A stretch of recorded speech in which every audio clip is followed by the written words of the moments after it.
everyone, my name's Amanda and I'm the Fun Size Reader, and today I want to talk to you about Shadow and Bone by Leigh Bardugo.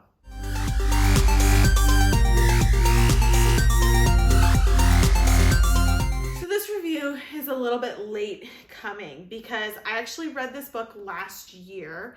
I don't remember when. It's been a little while, so I had to kind of remind myself what happened in the book because I'm actually reading book 2 right now, which is Siege and Storm, which is back there. I had to do a quick synopsis in my head as to what went on in the first one so that I could remember for the second one.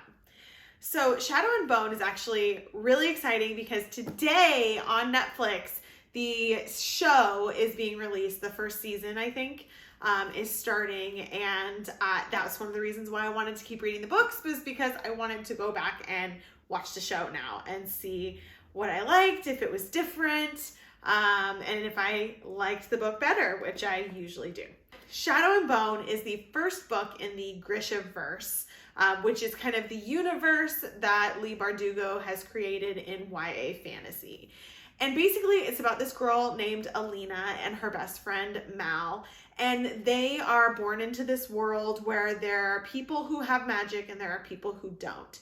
And the people who do are called Grisha, and they kind of are part of this army of magic wielders that are led by someone called the Darkling.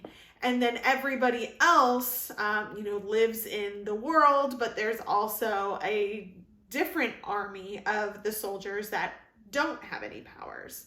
So Alina and Mal are soldiers that are in the group of people that don't have any powers because they don't have any. Well, as time goes on and Alina notices different things about herself, she finds out that she actually does have powers and she actually is a Grisha. Not only is she a Grisha, but she's one of the most powerful Grisha that there can be, kind of rival to the Darkling. So obviously, who takes interest in that? The Darkling.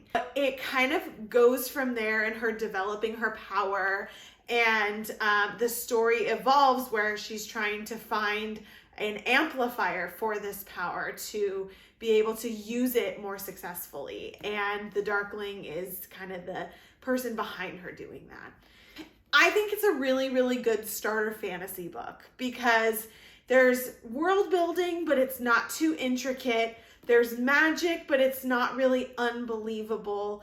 There's fun characters that you like, characters that you don't like, and kind of this ongoing storyline. I thought it was good. I didn't love it as my favorite thing ever, but I think that's because I'm a really often advanced fantasy reader. So sometimes going back and reading a book that I think is more geared towards newer fantasy readers, I'm not, head over heels about. But that being said, a lot of people that I've recommended to read this book who are new to fantasy have absolutely loved it and thought it was the best series ever.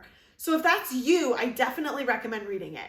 If you're like me and you really want to watch the show, I also recommend reading it because I always will recommend reading the book before we watch the show or the movie. Overall, I liked Shadow and Bone. I liked it enough to be able to start reading the second book, and I do want to read the third book.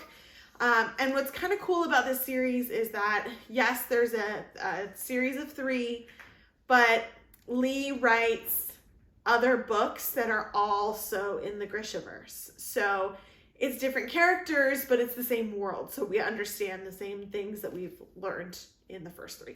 Anyways, that is a review for the book. I'm really curious to see how the show turns out. Maybe I'll pop on a little bit later and compare the two and see which one I liked better and talk about, differences or whatever. We can talk about them. So in the meantime, pick up Shadow and Bone by Leigh Bardugo. Thanks for stopping by and checking out my review on Shadow and Bone. If you want to talk more about books, you can find me on Instagram at The Fun Size Reader, on Facebook at The Fun Size Reader, and on Twitter at Fun Size Reader. And don't forget to click like and subscribe below. See you next time.